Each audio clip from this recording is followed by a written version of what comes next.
आज से चंद साल पहले कपास की पैदावार में पाकिस्तान खुद कफील होता था और ये कितना बड़ा एडवांटेज था, क्योंकि जाहिर है कि जब आप कपास की पैदावार में खुद कफील थे तो आपको अपना जो कीमती ज़र मुबादला है यानी कि जो डॉलर्स हैं वो खर्च नहीं करने पड़ते थे इवन कपास जैसी जो अजनास हैं उनको इंपोर्ट करने के लिए। लेकिन फिर हमने देखा कि एक बहुत बड़ी वजह के फोकस जो है, आपको पता है कि हमारे यहाँ जो शुगर बैरन्स हैं, जो गन्ने की काश्त है, उसमें इजाफा होता गया, वो वाटर इंटेंसिव फसल भी है और उसने ग्रेजुअली इरोड कर दिया वो एरियाज जहाँ पे कपास की काश्त होती थी। और फिर हमने देखा कि एक तरफ हमें एक डॉलर की ज़रूरत है तो हम उधार लेके जो अपना गुजर बसर कर रहे थे, तो अब हमें इवन के डॉलर खर्च करना पड़ रहे हैं कपास की जो हमारी कमी है उसको पूरा करने के लिए भी। लेकिन शहबाज एटलीस्ट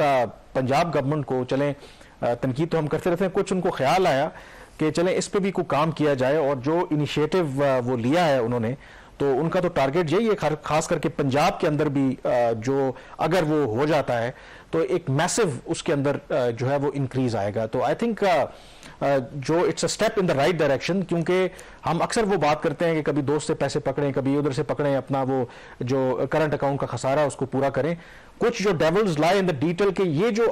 पैसे हम खर्च करते हैं, कपास है, चीनी है, गंदम है जो इंपोर्ट करते हैं, अगर इसी को हम प्लग कर लें, अपनी प्रोडक्शन को बेहतर कर लें, तो यहीं से हम 5-7-8 अरब रुपया बचा सकते हैं, डॉलर बचा सकते हैं। कामरेड, आपको पता है कि आर्मी ने होती थी, काश्त होती थी, वो कोई 79 लाख एकड़ के ऊपर हो कपास की काश्त होते। हम किधर खड़े हैं? पिछले साल जो सैलाब की तबाहकारी है उसमें जो सबसे ज्यादा फसल मुतासर हुई थी उसमें एक फसल जो है, और उसकी वजह से आपकी फैक्ट्रियां चल नहीं रही, टेक्सटाइल की भी मिलें बंद पड़ी हुई हैं, तो इंपोर्ट आपकी कम हो रही है। अगर ये रेगुलर इंपोर्ट होती तो आपको अंदाजा करें आपको कितनी इंपोर्ट्स करनी पड़ती है। 2022 में जब तरह फीचर्स हैं, क्या आई बिलीव कि उन्होंने बहुत से इंसेंटिव्स दिए हैं फार्मर्स को, कोई इंटरनेशनल कॉन्फ्रेंस भी इसके ऊपर कॉटन पे करवाने जा रहे हैं, तो डू यू थिंक दैट ये रिजल्ट्स देंगे इसी साल ही या कमिंग ईयर्स? अभी तो वो टारगेट कर रहे हैं कि उनका जो कल्टीवेशन एरिया है वो कुछ 36 लाख एकड़ है इस वक्त।